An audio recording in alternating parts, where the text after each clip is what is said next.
Gold prices crept higher on Monday, taking back some of those losses, that big sell-off we saw on Friday. And at this point, ultimately, gold now awaiting. It'll be more reactionary to what happens to the dollar following the Fed meeting on Wednesday, and ultimately also the non-farm payroll number on Friday. So gold in very much a reactionary mode, hovering near that 1800 level, a level it's become very fond of.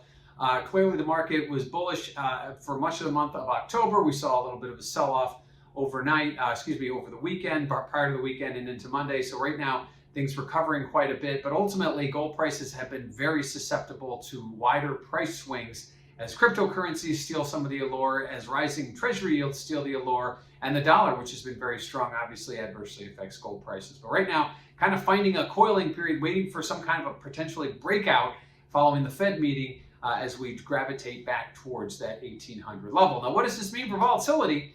Well, if you check out that CVOL index over at cmegroup.com, you will notice that volatility kind of hovering steady. You would have anticipated volatility, see a little bit of a bid with the event risk priced in, and maybe there is a tiny bid over the last week or so, but ultimately, because of the reactionary nature of what we're seeing in gold, a lot of susceptibility to downside here.